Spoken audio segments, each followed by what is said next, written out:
गणिताचा अभ्यास करण्याचा तुमचा पॅटर्नच चुकतो आहे। गणित बघितलं आणि डोक्यात ट्रिक्स शॉर्टकट यायला लागले की समजायचं काहीतरी चुकतंय।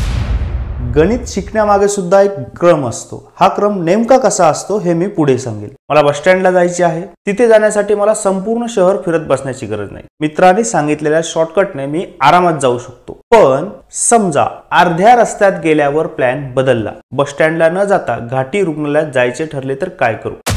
मित्राचा शॉर्टकट कामाला येईल का? नाही। पण समजा मला शहरातील रस्त्याबद्दल थोडेफार नॉलेज आहे, तर सांगितलेल्या रस्त्यात थोडासा बदल करून मला तिथे जाता येईल। इथे शॉर्टकट सेम आहे, पण अचानक बदललेला प्लॅन म्हणजे परीक्षेला बदलून येणारं गणित। असे बदललेले गणित जर सोडवायचे असेल तर तुम्हाला नॉलेज पाहिजे, म्हणजे थोडाफार बदल करून तुम्हाला गणित सुटेल। आणि ज्याला संपूर्ण शहरच माहिती आहे त्याला कुठेही जायला सांगा, अडचण येणार नाही। म्हणून एकदा सगळं शहर समजून घ्या आणि मग शॉर्टकट मारत कुठेही जा, कसेही। हा जो तुमचा प्रश्न आहे की परीक्षेत शॉर्टकट आठवत नाही, त्या मागचं कारणच हे आहे की तुमचा नेमका क्रम चुकतो आहे। तुम्ही एकदा शॉर्टकट शिकता आणि मग गणित शिकता, तसं नसतं मित्रांनो। एकदा गणित शिका, एकदा गणित तुम्हाला संपूर्ण यायला लागलं की तुम्ही कोणताही शॉर्टकट कसाही वापरू शकता। एकदा संपूर्ण गणित समजून घ्या। संपूर्ण गणित जर तुम्हाला एकदा समजलं तर तुम्ही शॉर्टकट लक्षात ठेवू शकता। अशाच आणखी स्टडी टिप्स साठी आपले स्टडी बडी ॲप नक्की डाउनलोड करा।